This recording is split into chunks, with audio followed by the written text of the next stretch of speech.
오늘도 성경 봉독하고 기도하고 하나님의 말씀 생각하도록 하겠습니다. 오늘 하나님의 말씀은 마가복음 13장 14절로 27절 말씀입니다. 봉독하겠습니다. 멸망에 가증한 것이 서지 못할 곳에 선 것을 보거든 읽는 자들은 깨달을진저 그때 유대에 있는 자들은 산으로 도망할지어다.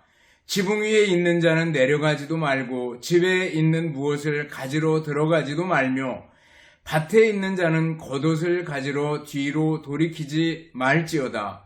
그날에는 아이 벤 자들과 젖먹이는 자들에게 화가 있으리로다. 이 일이 겨울에 일어나지 않도록 기도하라. 이는 그 날들이 환난의 날이 되겠음이라. 하나님께서 창조하신 시초부터 지금까지 이런 환난이 없었고 후회도 없으리라. 만일 주께서 그 날들을 감하지 아니하셨더라면 모든 육체가 구원을 얻지 못할 것이거늘 자기가 택하신 자들을 위하여 그 날들을 감하셨느니라. 그때에 어떤 사람이 너희에게 말하되 보라 그리스도가 여기 있다 보라 저기 있다 하여도 믿지 말라. 거짓 그리스도들과 거짓 선지자들이 일어나서 이적과 기사를 행하여 할 수만 있으면 택하신 자들을 미혹하려 하리라. 너희는 삼가라. 내가 모든 일을 너희에게 미리 말하였노라. 그때의 그 환난 후에 해가 어두워지며 달이 빛을 내지 아니하며 별들이 하늘에서 떨어지며 하늘에 있는 권능들이 흔들리리라. 그때 인자가 구름을 타고 큰 권능과 영광으로 오는 것을 사람들이 보리라. 또 그때 그가 천사들을 보내어 자기가 택하신 자들을 땅 끝으로부터 하늘 끝까지 사방에서 모으리라. 아멘. 기도하겠습니다. 하나님 아버지의 은혜와 사랑을 감사를 드립니다. 이 시간도 함께 모여 하나님의 말씀을 생각하려고 하오니 주님께서 주시는 말씀으로 받고 삶에서 실천하며 믿음으로 승리하게 하옵소서. 예수님 이름으로 기도드리옵나이다. 아멘. 여러분 다시 만나서 반갑습니다. 주님의 이름으로 여러분들을 진심으로 사랑합니다. 한 주간 지나는 것이 하나님의 은혜인 것을 생각하고 늘 감사할 수 있기를 바랍니다. 지난 한 주간 돌이켜보면서 감사할 일들은 어떤 것들이 있었습니까? 저는 나름대로 이렇게 여러분들을 만난다는 것이 얼마나 감사하고 또 기쁘고 즐거운 일인지 모르겠습니다. 늘 감사하는 마음 가지고 말씀을 대하고 열린 마음으로 말씀을 들을 수 있기를 바라겠습니다. 위대한 전도자 무디는요, 그의 능력의 비밀을 묻는 질문을 받고 대답합니다. 나는 수년 동안 설교할 때마다 이 설교가 끝나기 전에 그리스도가 오실 수도 있다고 생각했습니다. 라고 말했습니다. 설교하는 동안에 이 설교가 끝나기 전에 주님께서 오실 수도 있다라는 생각을 가지고 설교했다는 겁니다. 그러니까 얼마나 더 진지하고 심각하게 설교했었을까라는 걸 짐작할 수 있습니다. 또 영국의 뛰어난 성경 주석가인 캠벨 모르간이라는 사람이 있습니다. 이분은 이렇게 얘기했습니다. 나는 매일매일 내일이 마지막 날일지 모른다는 생각을 가지고 잠이 들었다라고 얘기를 합니다. 매일매일 그랬대요. 내일 주님이 오시겠지. 내일이 마지막 날이 될지도 몰라. 이런 생각을 가지고 잠들었다고 얘기합니다. 그러니까 늘 긴장감을 가지고 신앙생활했고 주님 오실 날을 고대하면서 살았던 신앙의 선배들의 모습을 보게 됩니다. 우리가 앞에서 우리 주님 예수님께서 말세에 있을 징조들에 대해서 말씀해 주신 것을 배웠습니다. 말세가 되면 어떻다 그랬어요? 거짓 그리스도들과 거짓 선지자들이 나타나서 사람들을 미혹합니다. 또 전쟁과 기근, 자연현상의 변화들, 그리고 지진들, 이런 현상들이 마구 나타납니다. 또 성도들 간에 사랑이 식어지고 불법이 성행하고 미움이 심화되는 것을 볼 수가 있습니다. 이럴 때가 되면 예수님 오실 때가 매우 가까웠구나 라는 것을 알 수 있다는 거죠.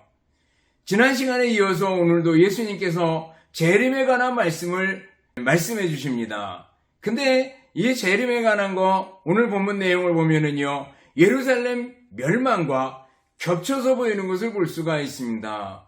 예루살렘 멸망 때 이런 일이 있을 것이다 라는 걸 말씀하시면서 동시에 예수님 재림 전에 이런 일이 있을 것이다 라고 말씀하시는 거죠.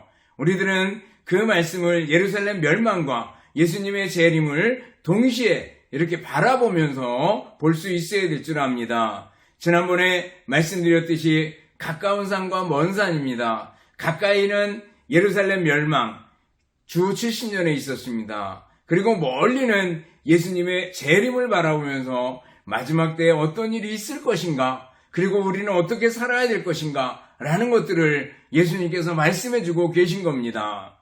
그럼 오늘 본문을 통해서 예수님께서 주시는 교훈은 뭡니까? 첫째로 예수님 재림 전에 있을 환난의 특징에 대해서 말씀해 주시고 있습니다. 예수님 재림 전에 환난의 특징은 무엇인가 라는 거예요. 예수님 재림 전에 여러 환난들이 있게 되는데 세대주의자들은 그것을 자기들의 전유물처럼 생각해가지고 예수님 재림이 있고 예수님 재림 때 비밀스러운 재림입니다. 휴거가 있게 되고 그리고 휴거된 사람들은 어린 양의 혼인잔치에 참여하게 되고 그리고 나머지 사람들은 7년 대환란에 들어가게 되고 7년 대환란 동안에 3분의 1은 구원을 받고 3분의 2는 망하고 이런 이론들을 쭉 전개를 합니다. 근데 우리가 지난주에 살펴본 것처럼 예수님의 비밀재림, 또 재림 이런 게 있을 수 없고요. 7년이라는 말도 성경에 명확하게 나오는 말이 아닙니다. 전 3년 반, 후 3년 반 나눈 것도 다니엘서를 해석하고 꿰어 맞춰가지고 나온 숫자들입니다. 그러므로 7년 대환란 이런 말 자체가 성경에 명확하게 언급된 것이 없다라는 걸 생각을 하고요. 또 휴거돼서 공중에는 어린 양의 혼인잔치, 밑에서는 7년 대환란 이런 것은 인간이 굉장히 합리적으로 만들어낸 생각이다라는 것을 기억하고 볼 수 있기를 바라겠습니다. 여기서 말하는 환란은 예수님 재림 전에 있는 환란입니다. 큰 환란입니다. 예수님 재림 전에 마지막 때가 될수록 그 환란들이 아주 강해진다라는 것을 보여주고 있습니다. 그 환란의 특징을 살펴보면요. 첫 번째는 멸망에 가증한 것이 서지 못할 것에 선 것을 보게 된다라고 말씀해 주십니다. 이 말씀은 신성모독이 아주 극심화될 것이다 라는 걸 얘기해 주는 겁니다. 예수님이 오실 때가 가까우면은요, 신성모독의 일들이 나타나고 하나님의 자리에 인간의 것들이 올라서게 되고 우상을 숭배하게 되고 하나님보다 더 사랑하는 것들이 더 설치게 될 것이다. 진리는 무너지게 될 것이다 라는 것들을 보여줍니다. 그런데 이 말씀에는요, 배경이 있습니다. 예수님께서 이 말씀을 하실 때는 다니엘서를 인용한 거고요. 다니엘은 이 사건이 실제로 있을 것을 내다봤습니다. 주전 168년 신구약 중간기입니다. 다니엘 다음이고 예수님 오시기 전 신구약 중간시대입니다. 주전 168년에 안티오코스 에피파네스라는 왕이 있었습니다. 이 왕이 성전에 번제단을 헐어버리고 거기에다가 커다란 제우스 신상을 세웠습니다. 그리고 돼지를 잡아가지고 제물로 드렸던 적이 있습니다. 완전히 신상모독이죠. 그래서 유대 민족주의를 없애버리려고 시도했던 적이 있습니다. 여기서 멸망에 가증한 것이 서지 못할 것에 서게 됐다라는 말씀이 나오게 됩니다. 다니엘은 이 일을 내다보고 예언을 했고 그리고 그 일이 168년에 이 일에서 일부 성취가 됩니다. 그런데 이 신성모독의 일은 예수님 오시기 전에 다시 일어나게 될 것이다라는 거예요. 물론 가까이 주 70년에 티투스 대장에 의해서 예루살렘 성전이 완전히 파괴됩니다. 그때 로마 군기에 새겨진 그 독수리상이 새겨진 그 군기를 가지고 입장해서 예루살렘 성전을 완전히 파괴시켜버리는데 그 일을 가리키기도 한다고 봅니다. 그렇지만 더 멀리 예수님의 재림 때 멸망에 가증한 것이 서지 못할 것에 서게 되는 것, 극심한 신성 모독의 모습이 나타나게 될 것이다 라는 걸 얘기해주고 있습니다. 아주 가까운 예로 북한을 생각해 보시기 바랍니다. 북한에 보면은요, 김일성이, 김정일이, 김정은이 이렇게 3대에 걸쳐가지고 우상화 작업을 시작을 했습니다. 그래서 가는 곳마다 동상을 세워놓고 그들이 가는 곳에 사람들이 환호하고 박수치는 모습을 보셔요. 우리가 하나님 섬기는 것보다 더 높이 숭배하는 모습을 볼 수가 있습니다. 신성 모독입니다. 이러한 일들이 말세에 더 심하게 나타나고 곳곳에 나타나게 될 것이다 라는 걸 말씀해주고 있습니다. 환란의 두 번째 특징은요, 매우 강하고 급하고 잔인할 것이다 라는 거예요. 15절부터 19절까지 말씀을 여러분들이 보시기 바랍니다. 그러면 15절 보면 지붕 위에 있는 자는 내려가지도 말고 집에 있는 무엇을 가지러 들어가지도 말며 그랬습니다. 이 말씀은 환란이 매우 급할 것이다 라는 걸 말씀해 주고요. 동시에 세상에 미련을 가져서는 안 된다라는 거예요. 그 지붕이라는 것은 평평한 지붕입니다. 그 위에 올라가서 기도하기도 하고 또 휴식을 취하기도 했는데 무엇을 가지러 밑으로 내려가는 거, 세상에 대한 미련을 가지지 말아라. 환란이 매우 급할 것이다 라는 걸 얘기해 줍니다. 16절 보면은요, 밭에 있는 자들은 겉옷을 가지러 뒤로 돌이키지 말지어다 라고 말씀하고 있습니다. 밭에서 일할 때 너무 더워가지고 겉옷을 벗어놓고 일을 합니다. 그러다가 이제 다른 데 가거나 일을 볼 때는 다시 겉옷을 챙겨 입는데 환란이 급하기 때문에 그럴 시간조차 가질 수가 없을 것이다 라는 겁니다. 17절을 보면 그날에는 아이 뵌 자들과 젖먹이는 자들에게 화가 있으리로다. 이 말씀은 아이를 갖지 말아라 이 말이 아닙니다. 어떤 사람도 이 말씀 때문에 아이를 안 갖는데 그래서는 안 됩니다. 생육하고 번성하라, 이게 하나님의 뜻이고 하나님의 명령입니다. 그것은 환란이 매우 급하고 강하기 때문에 아이를 가지거나 또 아이를 안고 도망치거나 피하기가 둔할 수밖에 없습니다. 환란이 매우 급할 것이다 라는 걸 얘기해 줍니다. 그리고 18절 보면 이 일이 겨울에 일어나지 않도록 기도하라 라고 말씀하고 있습니다. 겨울은 우리나라 겨울처럼 춥지는 않을 겁니다. 그렇지만 겨울에는 양식을 구하기가 어렵고 그리고 비도 많이 오고 그래서 아무래도 이동하는데 불편하죠. 실제로 우리나라 6.25 전쟁 그 중간에 일사후퇴가 있었습니다. 1월 4일 날 생각해보면요, 얼마나 추웠을까. 그때 피난민들이 남쪽으로 피난을 갔습니다. 그거 생각해보면요, 얼마나 힘들었을까라는 생각을 해봅니다.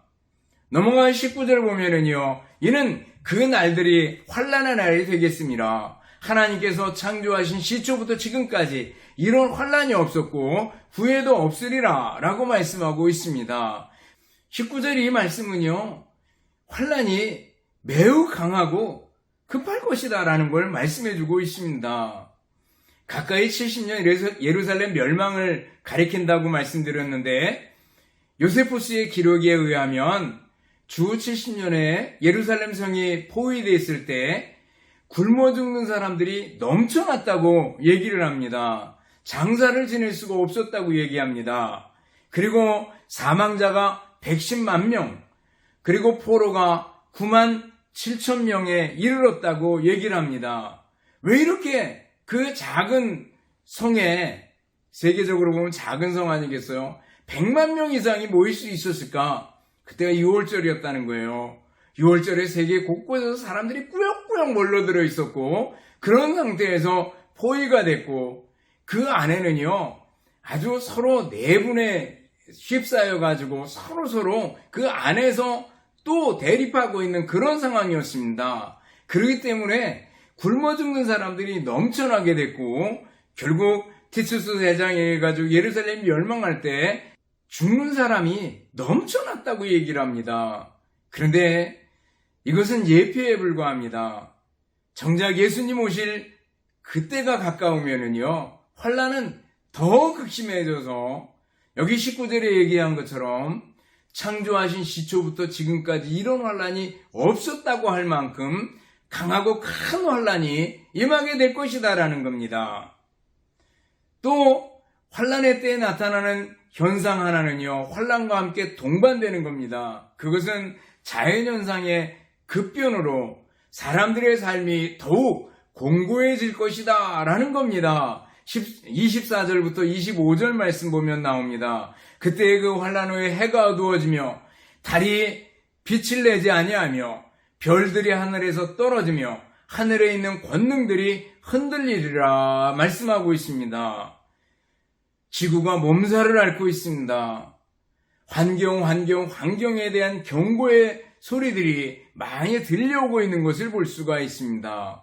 세계 곳곳에 기록적인 한파와 기록적인 더위와 기록적인 홍수와 기록적인 기근들이 나타나고 있는 것을 봅니다.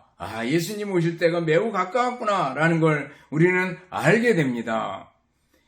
그런데 그 환란 특징들을 쭉 말씀드렸는데 그 환란 속에서도 거짓 그리스도들과 거짓 선지자들이 활개를 치고 사람들을 미혹하고 사람들이 많이 끌려다니게 될 것이다 라는 걸 22절에 말씀해 주고 있습니다. 근데 중요한 것은요, 이러한 극심하고 강하고 아주 급한 그런 환란 속에서도 하나님께서는 성도들을 잊지 않는다는 사실입니다. 성도들을 사랑하시고 눈동자같이 아끼시고 날개 그늘 아래 우리를 품어주시는 분이 하나님이시다라는 것을 얘기해주고 있습니다. 20절 말씀입니다. 만일 주께서 그 날들을 감하지 아니하셨더라면 모든 육체가 구원을 얻지 못하였을 것이오늘 자기가 택하신 자들을 위하여 그 날들을 감하셨느니라. 환난의 날을 성도들에게 감해 주셨대요. 그래, 너 수고했다. 일찍 데려가실 수도 있고요. 또 그 환난들을 피할 수 있는 길을 내주시기도 하고요. 하나님께서 길을 내주실 것이다라는 거죠. 주 70년에 예루살렘 멸망이 있었다 그랬는데 그때 그리스도인들이 생각보다 많은 숫자가 죽지 않았다고 얘기합니다. 왜냐하면 그리스도인들을 향한 그 박해가 얼마나 심했는지 성도들이 살 수가 없었다는 거예요. 그 예루살렘 성 안에서. 그래서 다 도망쳐 나온 겁니다. 근데 여러분들 생각해 보셔요. 박해가 있고 그리고 도망친다는 것이 결코 쉽지 않잖아요. 그런데 그 박해들, 그 도망치는 일, 이것은요, 멀리 크게 보면 하나님께서 그 날들을 감해 주신 겁니다. 하나님께서 피할 길을 내주신 겁니다. 하나님께서 건져주신 겁니다. 고린도전서 10장 13절 말씀이 생각나지 않습니까? 사람이 감당할 시험 밖에는 너희에게 당한 것이 없나니 오직 하나님은 미쁘사 너희가 감당치 못할 시험당함을 허락지 아니하시고 시험당할 즈음에 또한 피할 길을 내사 너희로 능히 감당하게 하시느니라 그랬습니다. 감당할 만큼 우리에게 주시고 감당하지 못할 때는 피할 길을 내주신다는 거예요. 하나님의 사랑입니다. 여러분들 이 하나님의 사랑을 믿을 수 있기를 바랍니다. 예수님 전에 환난이 있대 공포로 다가올 수 있죠. 환난이 무지무지 급하고 무진무진 잔인하고 성도들이 견딜 수 없을 정도래 그럴 수 있어요. 그러나 하나님께서 그 날들을 감해 주신대요. 피할 길을 내주신대요. 믿습니까? 여러분들 우리는 이 사실 때문에 어떠한 환난이 오고 어떠한 고난이 와도 두려워하지 않습니다. 하나님께서 나와 함께 하신다. 내가 사망의 음침한 골짜기로 다닐지라도 해를 두려워하지 않을 것은 주께서 나와 함께 하심이라. 주의 지팡이와 막대기가 나를 안위하시나이다. 믿습니까? 여러분들 우리 주님께서 나와 함께 하시기 때문에 그 날들을 감해 주시기 때문에 피할 길을 내주시기 때문에 우리는 전혀 겁낼 필요가 없다라는 겁니다. 그러면 여러분들 환난이 올 때 믿음을 가질 수 있기를 바랍니다. 소망을 가질 수 있기를 바랍니다. 그리고 인내할 수 있기를 바랍니다. 환난이 없다고 말씀하지 않습니다. 환난이 있습니다. 그러나 그 날들을 감해 주시고 피할 길을 내주실 것이다라는 거예요. 환난의 특징에 대해서 살펴보았습니다. 그러면 다음에 두 번째로요, 우리가 생각해 보는 것은 오늘 본문에서 우리 주님께서 주시는 교훈 중에 중요한 것 하나는요, 예수님 재림의 광경입니다. 재림의 모습입니다. 24절입니다. 그때 인자가 구름을 타고 큰 권능과 영광으로 오는 것을 사람들이 보리라 그랬습니다. 재림에 관한 말씀은 마태복음 또 데살로니가서 4장 16절 이런 데 보면 나타납니다. 데살로니가서 4장 16절 보면은요, 주께서 호령과 천사장의 소리와 하나님의 나팔로 친히 하늘로 쫓아 강림하시리니 이렇게 말씀하고 있습니다. 우리 주님께서 어떻게 오시는가? 재림은 어떨까? 재림의 광경은 어떨까? 첫 번째는요, 갑자기 오신다라는 겁니다. 마태복음 24장 27절 보면 번개가 동편에서 나서 서편에 번쩍임 같이 인자의 임함도 그러하리라 이렇게 말씀하고 있습니다. 도적같이 임한다 그랬습니다. 생각지 않은 때 임하실 거라고 말씀해주고 있습니다.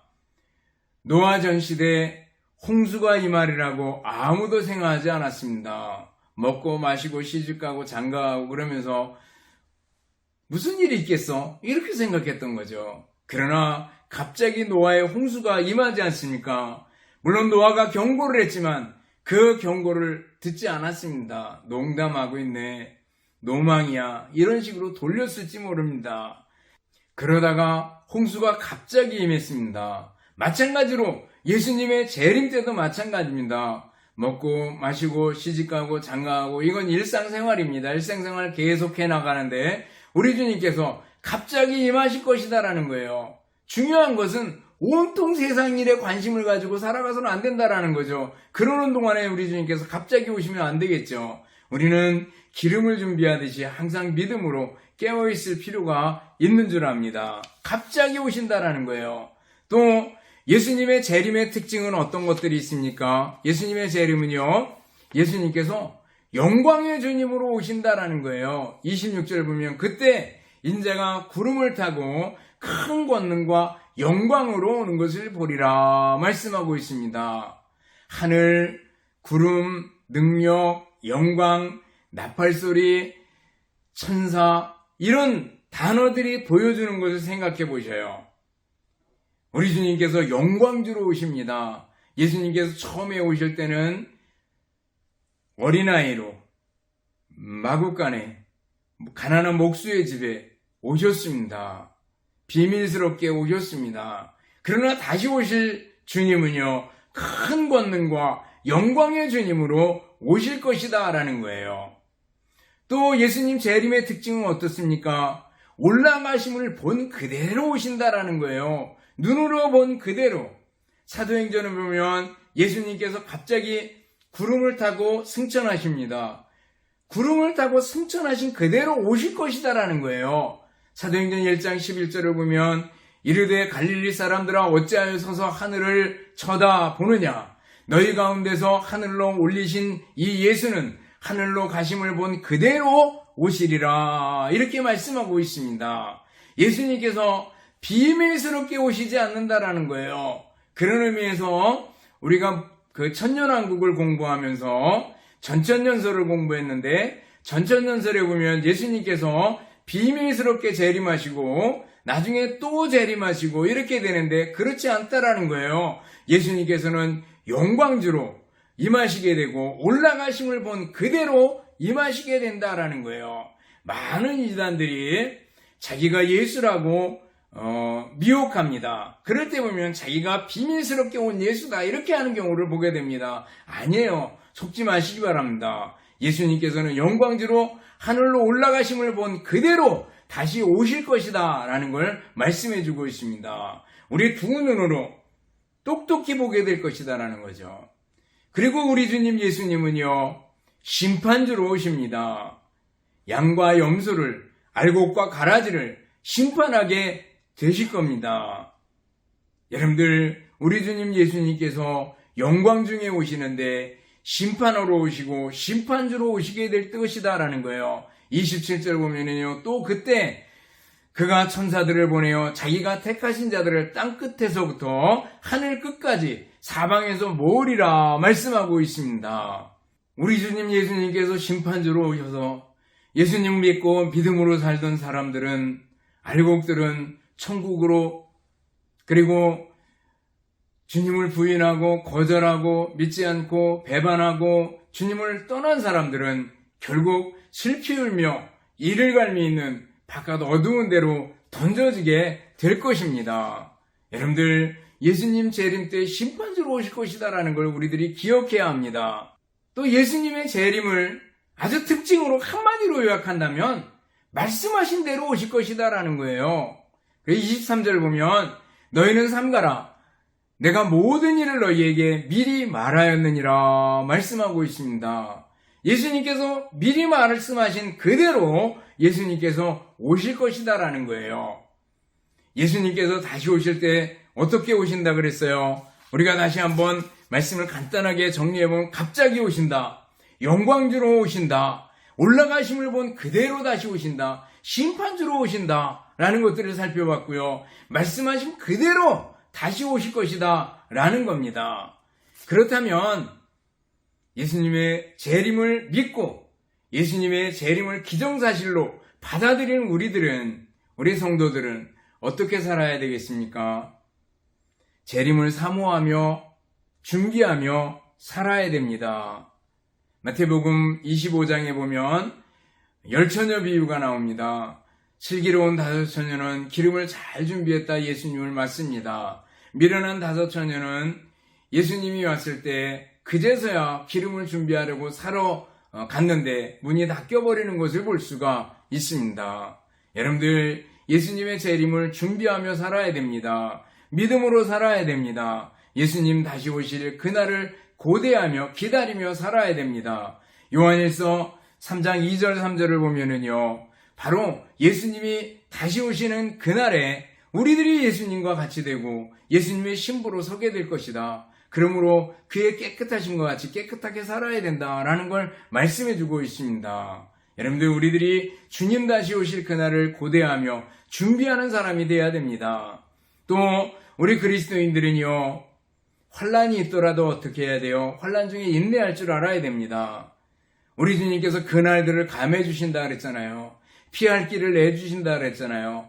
환난 중에 소망을 가지고 인내하는 것이 중요하다는 거예요. 그리고 우리 성도들은 어떻게 살아야 합니까? 예수님 전에 환난 속에서 우리들이 어떻게 살아야 되는가? 서로 위로하며 살아야 됩니다. 데살로니가서 전서 4장 18절을 보면 그러므로 이 여러 말로 서로 위로하라 이렇게 말씀하고 있습니다. 그 앞에 예수님의 재림에 관한 것들을 쭉 설명해 줍니다. 그리고 마지막 말씀이 그러므로 이 여러 말로 서로 위로하라 라는 겁니다. 여러분들, 예수님 다시 오십니다. 서로 위로의 말씀이 될 수 있기를 바랍니다. 힘냅시다. 예수님이 다시 오신대요. 예수님이 다시 오시면 우리의 이 상황은 다 극복되고 다 타게 될 것입니다. 라고 서로 위로하라고 말씀하고 있습니다. 마지막 때 환란이 극심해질 텐데 서로 위로하며 사는 우리들이 되어야 될 줄 압니다. 여러분들, 가족들 간에 서로 믿음을 공유하고 위로할 수 있기를 바랍니다. 여러분들, 성도들 간에 서로 믿음을 공유하고 위로할 수 있기 바랍니다. 서로 위로하며 서로 어우러져서 이 험한 세상, 극심한 환란을 이겨내는 우리들이 되어야 될 줄 압니다. 그리고 마지막으로 마지막 때를 살아가는, 환란의 때를 살아가는 우리들은요, 끊임없이 예수님의 복음을 전하며 살아야 됩니다.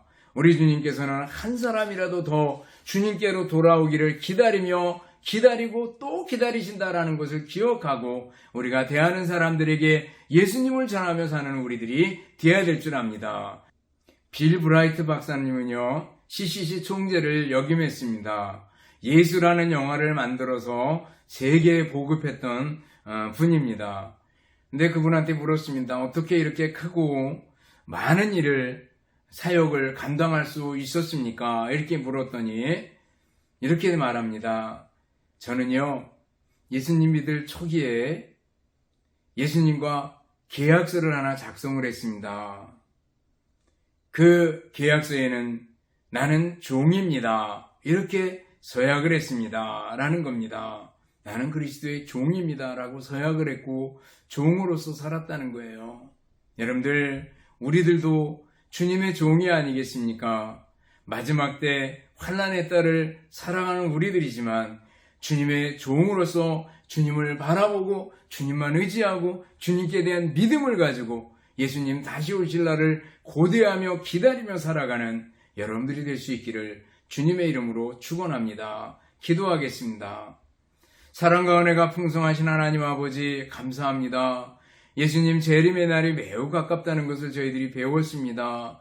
환난의 때가 다가오고 있고 또 지나가고 있다는 것을 저희들이 알고 있습니다. 이러한 때에 저희들이 믿음으로 살며 서로 위로하며 살며 주님께 소망을 두며 예수님의 재림을 사모하며 살아가는 저희들이 되게 하여 주시옵소서. 감사드리오며 예수님 이름으로 기도드리옵나이다. 아멘. 축도하겠습니다.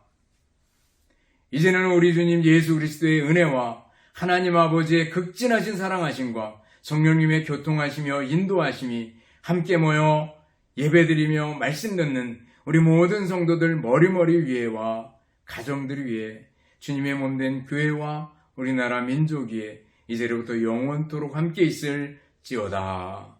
아멘.